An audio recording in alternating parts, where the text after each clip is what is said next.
안녕하세요, 여러분들의 반도체 멘토 정인호 인사드리겠습니다. 오늘 시간도 핵심만 쏙쏙 뽑아서 종목에 대한 내용 쉽게 전달드리도록 하겠습니다. 오늘 같이 살펴볼 기업은 LG이노텍이 되겠습니다. LG이노텍은 우리나라 대기업인데요. 사실 어떻게 보면 애플의 하청기업과도 같은 그런 모습을 계속해서 보여주고 있습니다. 사과 속에 LG이노텍이라는 표현이 아깝지 않은데요. 하지만 이걸 벗어나기 위해서 전장사업부와 기판사업부도 계속해서 노력을 하고 있는 모습입니다. 현재 어떠한 상황에 있는지, LG이노텍의 가능성은 어떨지 오늘 시간 자세히 살펴보도록 하겠습니다. 먼저 LG이노텍의 매출 추이 먼저 살펴보도록 하겠습니다. LG이노텍은 과거에 2021년에 주가가 한번 큰 폭으로 급등을 했는데요. 해당 시기에 이 광학솔루션 매출이 큰 폭으로 늘었습니다.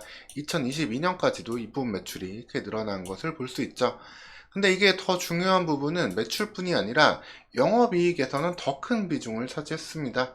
아마 이 광학솔루션 매출 영업이익이 없었으면 좀 암담한 2021년 그리고 2022년이 됐겠죠.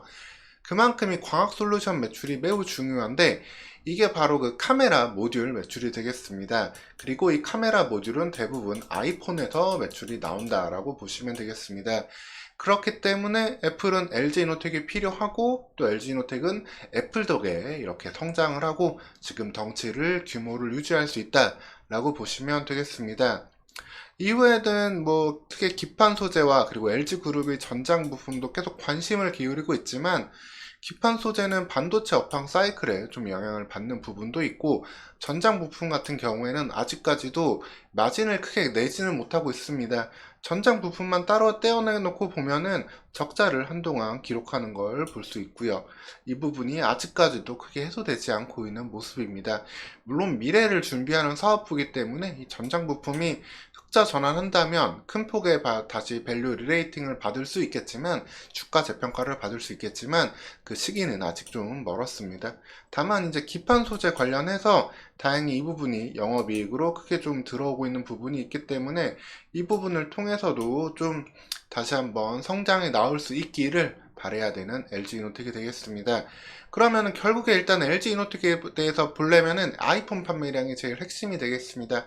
그래서 사실 LG이노텍의 매출은 항상 상저하고를 기록하는데요. 상반기보다 하반기에 애플 아이폰 출시가 하반기, 보통 9월에서 10월에 나오기 때문에 하반기에 매출이 크게 올라간다라고 보시면 되겠습니다. 다만 애플 같은 경우도 아이폰 매출 자체가 좀 변동성이 좀 큰 모습이에요. 그리고 무엇보다 좀 중국에서 아이폰 그 공무원들 사용 금지령도 내리고 이런 부분들도 겪고 하면서 아이폰 매출이 좀 들쭉날쭉하는 모습을 보여주고 있습니다. 그렇지만 물론 높은 영업이익률의 아이폰이고, 아이폰에 대항할 만한 스마트폰이 한 당분간 향후 한 10년 이상도 나오기 힘든 상황이기 때문에, 다시금 중국과 인도 등에서도 점유율을 끌어올린다면은 아이폰의 매출 회복은 지속될 수 있겠습니다. 그리고 다른 글로벌 선진국들이나 이런 시장들의 스마트폰은 좀 시장이 줄어가고 있는데요. 이유는 왜 그러냐면 두 가지가 되겠습니다. 하나는 스마트폰 교체 주기가 좀 늘어났어요. 보통 옛날에는 2년마다 바로바로 바꾸고, 그래서 신제품 나올 때마다 매출이 바로바로 올랐는데, 지금은 이제 좀 그 교체 주기가 5, 6년으로 길어졌고, 그리고 또 하나는 중고 스마트폰 시장이 상당히 많이 활성화되었습니다. 예전에야 이제 스마트폰 한 2년 쓰면 성능을 좀 감당하기 힘들었는데 좀 새로운 게 필요했는데, 지금은 2년 지난 스마트폰도 사실 쌩쌩하잖아요. 그러다 보니까 교체 주기도 길어지고, 그 다음에 중고폰 시장도 계속 성장하고 있다. 하지만 애플은 브랜드 가치가 있기 때문에 그럼에도 점유율 높여간다면은 일정 부분의 매출은 크게 유지될 것이고, LG이노텍의 기초 체력으로 이거를 활용할 수 있겠습니다.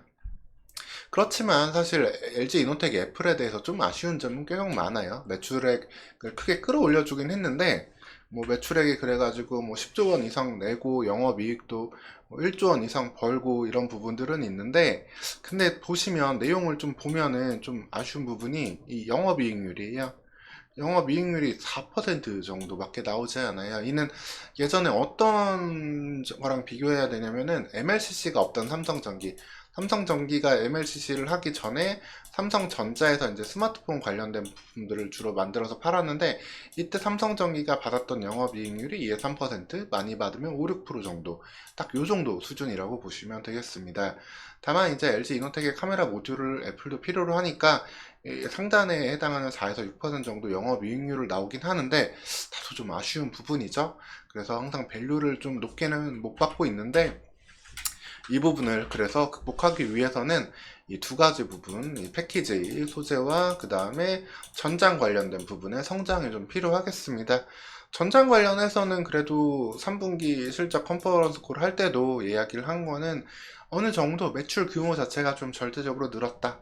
뭐 차량 램프용 솔 모듈, 그리고 이 배터리 관리 시스템, 이런 것들 통해서 매출이 좀 나오면서 어느 정도 적자 구조를 탈피할 매출 규모를 만들어 가고 있다라고 하는데, 이 카메라 레이더 등 이런 식으로 좀 활용이 전반적, 그러니까 LG 이노텍의 전장은 약간 자율주행하고도 좀 연결이 되어 있어요. 그래서 이 자율주행 시장이 좀 확대가 될 때 LG 이노텍의 전장도 조금 더 빛을 볼 수 있겠다. 근데 자율주행은 아직까지 좀 시간이 좀 멀리 걸릴 수도 있는 일이기 때문에 이 부분에 대한 그게 반영될 때 기다려야 되겠습니다. 이 부분이 있고, 당장 조금 실적에 기대될 수 있는 부분은 바로 이 패키지 소재들이 되겠습니다. 특히 LG이노텍은 이 FC BGA와 FC CSP 관련해서도 모두 다 소재들을 만들고 있는데요. 특히 이 부분이 부가가치가 높고 수요가 좀 높아질 수 있는 패키지 기판인 만큼 이 부분을 좀 기대해 봐야 되겠습니다. 2024년도 사실 반도체는 어느 정도 좀 회복이 될 수 있는데, 그 중에서 회복을 이끌어 가야 되는 부분은 AI와 데이터 서버가 되겠습니다. 근데 여기에 들어가는 반도체들은 좀 고도화된 고성능의 반도체를 요구하는데, 그러다 보니까 패키징에서도 고성능을 필요로 하고요.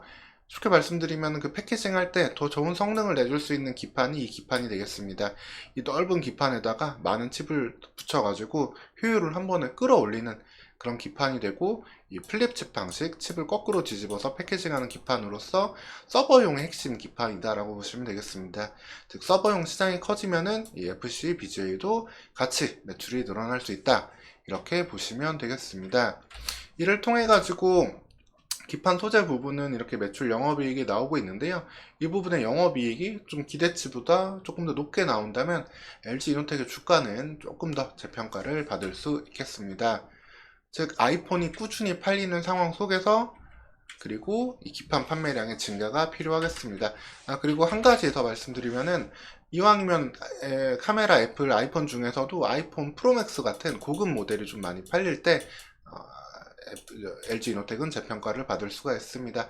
프로맥스 같은 고급 제품에는, 고사양 제품에는 폴디드 줌 카메라 같은 좀 카메라도 좀 더 높게 활용할 수 있는 기술들이 더욱더 들어가 있기 때문에 LG 이노텍이 쉽게 말씀드려가지고 더욱더 높은 단가의 제품들을 많이 팔 수가 있어요. 똑같은 아이폰 한 대를 판다 하더라도 프로맥스에는 LG 이노텍의 제품이 더 많이 들어가고 더 많은 마진이 남는다. 그렇기 때문에 이 프로맥스의 판매량이 좀 LG 이노텍의 주가에 영향을 줄 수 있다는 점까지 보시면 되겠습니다. 그래서 2023년에는 다소 좀 역성장을 하기는 했지만, 이걸 저점을 해가지고 내년에는 일종의 기저효과, 전년 동기보다 나아지는 효과도 좀 기대해 볼 수 있겠습니다. LG 이노텍에 대해서 결론을 말씀드리면은, 아이폰 판매량 등에 따라서 크게 영향받는 실적인데 2024년에는 회복을 기대하고 기저효과까지 더해진다는 걸 볼 수 있겠습니다. 여기에 프로맥스 등 고사양 모델의 판매 증가는 더욱더 호재가 될 거고요.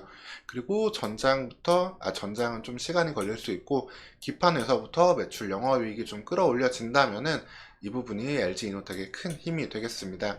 그리고 애플향으로 좀 낮은 영업이익률이, 그래서 이 부분으로 좀 극복이 돼야 되는데, 이렇게 될 때 현재 좀 주가 저평가 받는 부분은 그때 좀 밸류를 다시 평가받고 주가가 한 단계 도약할 수 있는 시기가 되겠습니다. 그리고 애플이 뭐 신사업을 한다고 할 때 애플카라든가 이런 거 할 때도 주가를 같이 받긴 하는데요.